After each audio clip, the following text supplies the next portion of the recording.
Good day. There are 7 days in the week. The names we are very familiar with. We use them every day, but we're not always familiar with what they mean. The 7-day week probably originated in Babylon in reference to the 7 heavenly bodies that they saw moving across the sky: the sun, the moon, Mars, Mercury, Jupiter, Venus, and Saturn. The days of the week in the Latin calendar are named after these planets, which in turn are associated with various gods.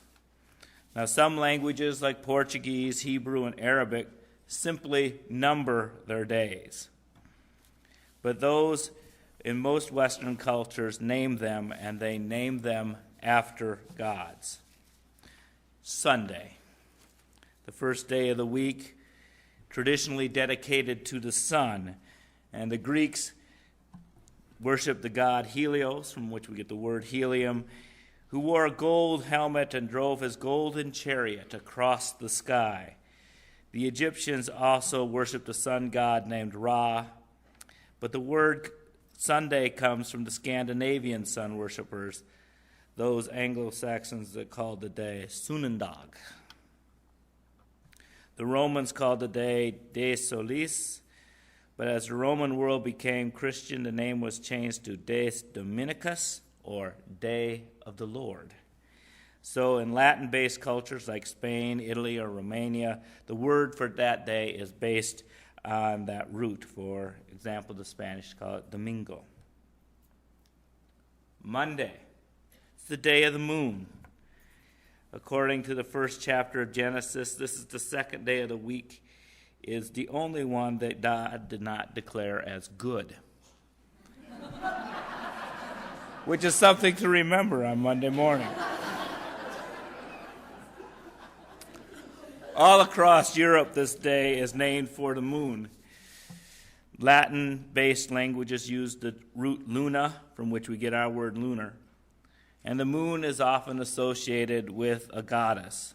The Greeks told a story about Selene, a goddess who fell in love with a mortal, and she begged the gods to grant him immortality. They did on the condition that he would always be asleep. So she comes out each night, but on some nights the moon is gone, and it is said that she has gone to visit her love who lies sleeping on the mountain. The Romans had a moon goddess who they called Diana. She was the goddess of the hunt. Sometimes it says she used the crescent moon as her bow. And Tuesday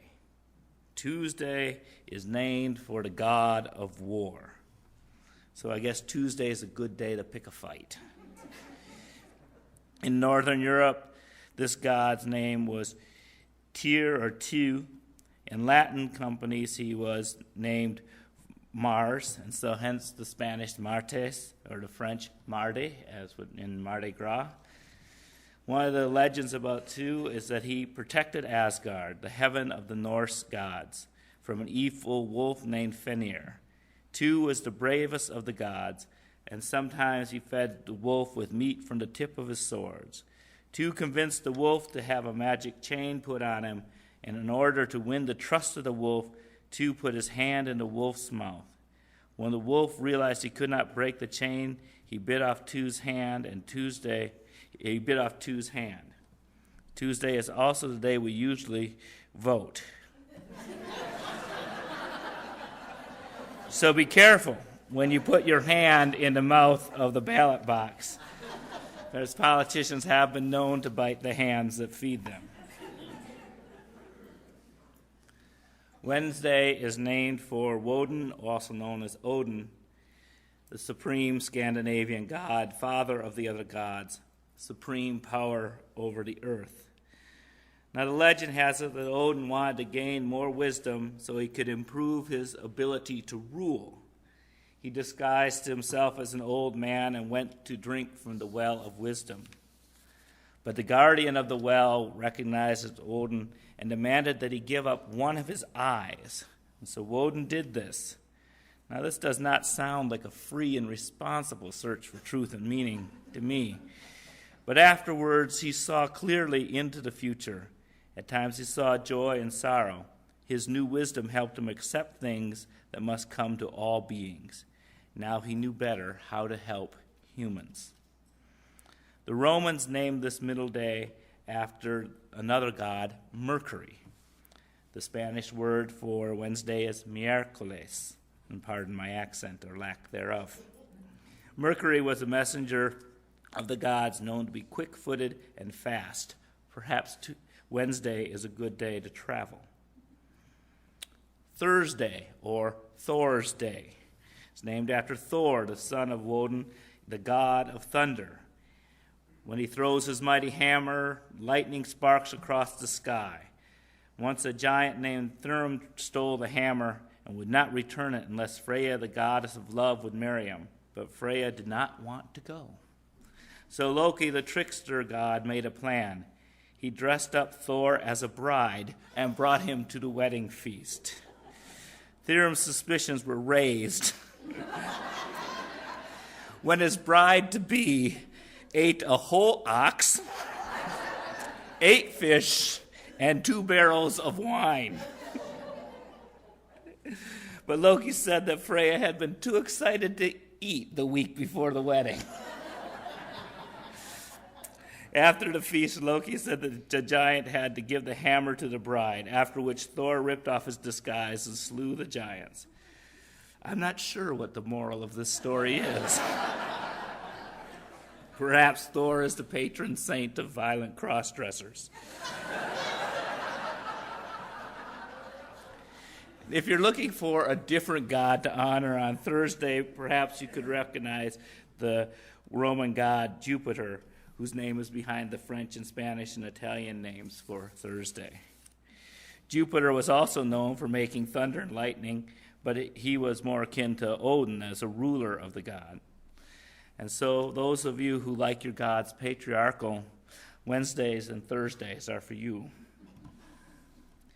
Friday is named for the goddess Frigga, the wife of Odin, and she is the goddess of the household and of marriage. And in some legends, she is the same as Freya, the goddess of the previous myth of love and fertility. The Romans also named the 6th day of the week after their fertility goddess, Venus. In Arabic, all the days of the week are numbered except for Friday, which is the Islamic holy day entitled the Day of Gathering. It is the day to attend the mosque and is often observed as a day of fast. Saturday is our only day named for a Roman god instead of a Scandinavian god. And it is Saturn, the god of time, also the father of Jupiter. Now, Saturn ate all of his other children, fearing that they would grow up to be his rival. But his wife deceived Saturn and fed him a stone instead of Jupiter.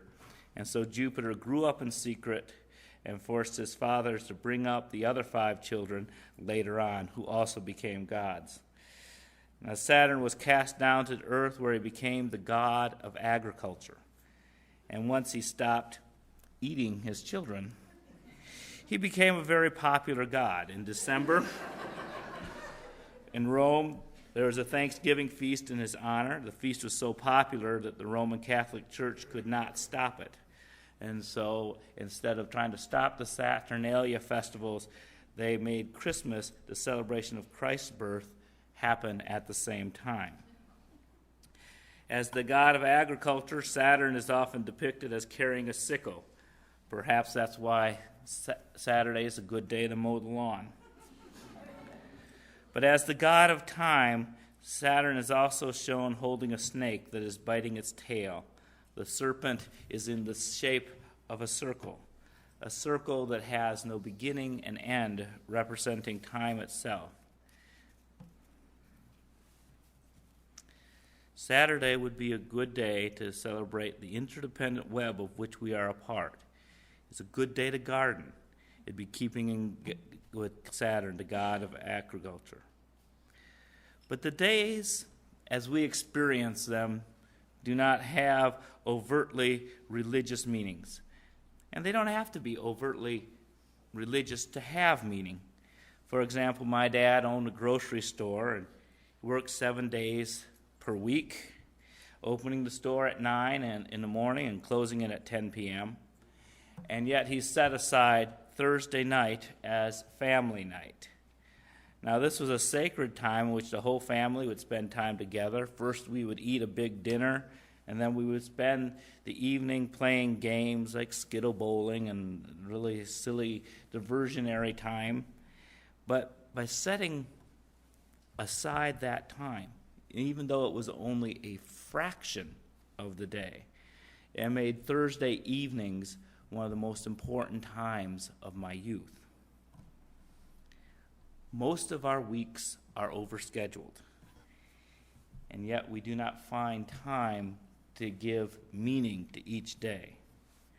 It's difficult, but so vital. At times when I was more organized, I used to sit down with my wife and Benjamin and have a chalice, and we'd just stare at the flame for 5 minutes, which was probably the limit of all of our tolerances for sitting quietly. And when we did it, it seemed to set apart the day in a different way than it has in our hectic rush that we get caught up of. And it's such a tiny amount of time that I need to try to return to it, because I certainly find 5 minutes to waste on frivolous things repeatedly throughout a day. Each day, we could think about something important to dedicate that day to. Conveniently, Unitarian Universalism has 7 principles. I don't know. Those people who know more about numerology might be able to figure out why we chose the number 7. But we could just assign anything to be our day of the week practice. Could have a sacred quality that defines it. Motivation Monday, Togetherness Tuesday, Welcoming Wednesday, Thinking Thursday, Forgiving Friday, Sensual Saturday, and Spiritual Sunday. And after the 7th day, the week comes full circle and starts again forever. English is the only language that clearly names the 7th day after Saturday. Most European countries name their 7th day after the Jewish Sabbath, which is based on the Jewish creation story, which states that God took 6 days to build the world and rested on the 7th. And even the Norwegians, from whom we get our other days' names, calls this day Lordag, which translates into Lord's Day. It's interesting to note that we get Sunday off because of the Christian tradition of Jesus rising on Sunday, and we get Saturday off because it is the Jewish Sabbath, and Friday is the holy day for Muslims, and as their population grows in this country, perhaps we could lobby Congress to get that day off also. This might not be the most politically astute time to propose this bill, but, it's something to think about. And, of course, we get Mondays off for several federal holidays, and I'm sure that somewhere in the world, Tuesday, Wednesday, and Thursday are holy to somebody. But perhaps I'm getting overzealous here. But we do have the ability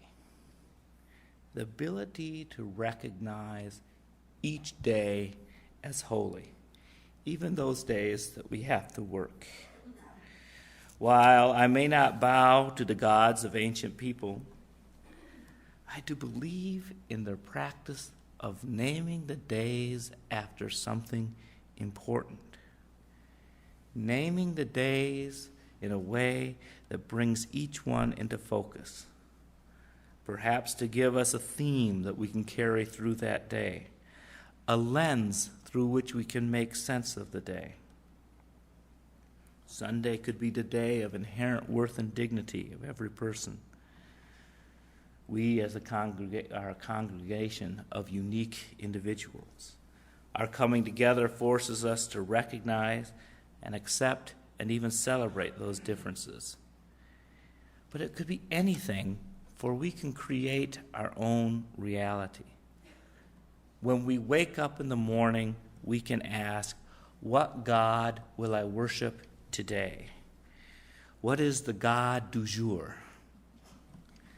What is the ultimate purpose that I'm going to dedicate this day to?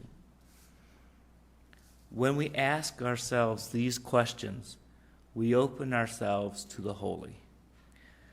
The word sacred means set aside. What can we do to set aside today, each day? What can we do to make it distinctive? This day is the only day we have to live. All the other days are gone or yet to come. What are the gods of your lives? What demands your time, your allegiance, your loyalty? Is it your job, your home, your family, your car, your hobbies? Are these the gods you want?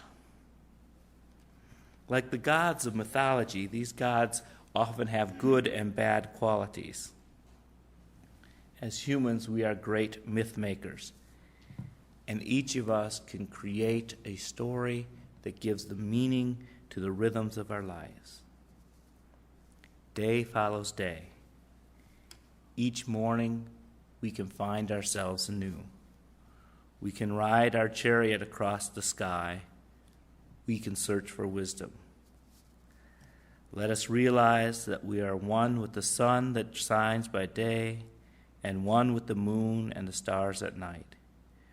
We are part of the universe, co-creators of reality. Each day, may we create a new day. May we bless and be blessed. Please join in singing our final hymn, number 113, Where is Our Holy Church?